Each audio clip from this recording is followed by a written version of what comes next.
के मेयर दीपक मजुमदार और कमिश्नर समेत क्षेत्र के काउंसिलर अगरतला नगर जिला हावड़ा नदी के पास जितने ऑटो स्टैंड थे उन्हें हटाने गए, लेकिन तनाव पैदा हो गया है।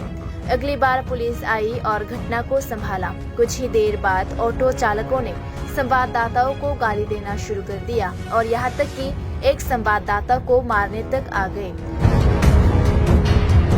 बाद में पुलिस ने आकर स्थिति पर काबू किया। घटना से इलाके में तनाव की स्थिति पैदा हो गई है। इसी दिन मीडिया से बात करते हुए मेयर दीपक मजुमदार ने कहा कि उन्होंने पूर्व में ऑटो मालिकों से बात की थी और उसी के अनुसार आज उन्हें बेदखल किया गया है। बेदखली का उद्देश्य राजधानी अगरतला में बटतला से नागरजला रोड पर यातायात की भीड़ को कम करना है, लेकिन कुछ ऑटो चालकों के मुताबिक ओवरब्रिज के नीचे ऑटो की 2-3 लाइन लगेगी, जिससे उन्हें यात्रियों को लाने में दिक्कत न हो। उसने कहा कि यात्रियों को मिलते ही वे निकल जाएंगे और फिर यहीं पर वापस आएंगे।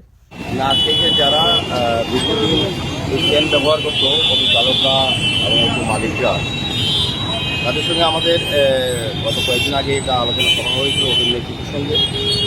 তো তারা একটা অংশ নেতৃত্বের কথা তারা কিছুটা মানেননি, না মেনে আজকে তারা আবার চেষ্টা করেছেন এখানে থাকার জন্য। তো আমরা ওদের কথা অনুযায়ী ওদেরকে নাগরজলা সবটা ঠিক করা হবে এবং পর্যায়ক্রমে এই জায়গাটা আমরা ক্লিয়ার করে দিয়েছি। এখানে লাইনের 5টা-6টা লাইন আছে, এখানে তারা 2-3টা করে গাড়ি থাকবে, ওটা থাকবে। যখন প্যাসেঞ্জার ফুল হবে এগুলি চলে যাবে, আবার এখান থেকে ব্যারিকেড রেখে তাকে যাত্রী যানজট না হয়। আর মেয়েদের স্মার্ট সিটি কাজটা আমরা শুরু করে দেবো আজকের থেকেই।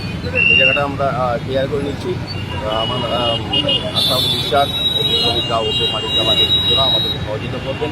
সার্বিক শহর উন্নয়নের ক্ষেত্রে এটা একটা উন্নয়নের কাজ হবে, নদীর পাড়ে কাজ হবে, প্রায় 100 মিটার কাজ হবে।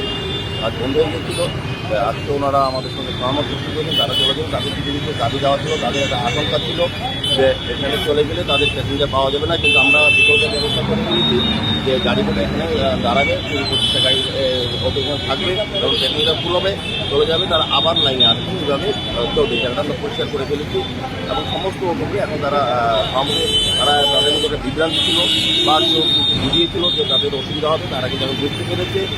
প্রথম থেকে কিছুটা জটিল ছিল, এটা আমার মনে হয় এখন পরিষ্কার হয়ে গেছে। আমাদের সঙ্গে আমাদের এই ওয়ার্ডের কাউন্সিলর অভিজিৎ মল্লিক আমাদের সঙ্গে আছেন, আমাদের এই নেতৃত্বরা আছেন, ক্লাবের সেক্রেটারি সহ সবাই আছেন এবং আমাদের কোনো কমিশনার ডক্টর সুদীপ চ্যাটার্জি আছেন,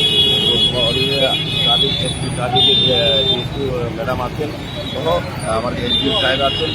সার্বিকভাবে এই এলাকার মানুষ চাইছেন এই জায়গাটা যানজট মুক্ত করার জন্য। আমরা প্রস্তুতি করবো, আগরতলা পৌর নিগম আমরা শহরকে যানজট মুক্ত করবো যে কোনো মূল্যে। বাসগুলি সেক্ষেত্রে দেখা যায় নাগরজলা স্ট্যান্ড থেকে বেরিয়ে রাস্তায় একটা ভিড় জমায় এবং দক্ষিণ দিক থেকে বাসগুলো এসে রাস্তা ভিড় জমায়, সেদিকটা এই বিষয়েও যারা বাস সিন্ডিকেটের নেতৃত্ব ছিলেন, যারা ইউনিয়ন, তাদের সঙ্গে আলোচনা হয়েছে। এখন এই যে সমস্যাটা করা এখন জায়গাটা নেই, ওনারা দেখবেন এবং আমাদের একটা ভিজিলেন্স থাকবে যাতে এভাবে, এবং ট্রাফিক দপ্তরের সঙ্গে কথা বলা হয়েছে, ওনারাও এই বিষয়টা লক্ষ্য রাখবেন। তবে আমি যতটা জানি এখন যেটা বলছেন এটা নেই, এখন শ্রমিক ইউনিয়নগুলি যারা আছে এখানে তারা কিন্তু এই জায়গাটা নিজেরাই কন্ট্রোল করে।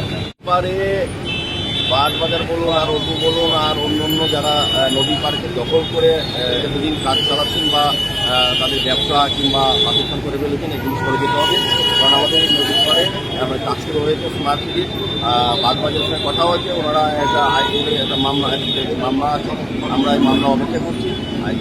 মাননীয় আদালত নির্দেশ দেবে যে অনুযায়ী কাজ করবো। আমরা তো অনুরোধ করছি, ওদের বিভিন্ন জায়গার ব্যবস্থা করে দিয়েছি, হাইকোর্ট নির্দেশ করেছি, ওরা যেতে চাইছেন না। একটা সময় হবে যেতে না কিন্তু আমাদের আইনের ব্যবস্থা গ্রহণ করা হবে। আমরা সবটা জায়গা পরিষ্কার করবো, কোথাও কোনো রকম আমরা পরিষ্কার করবো।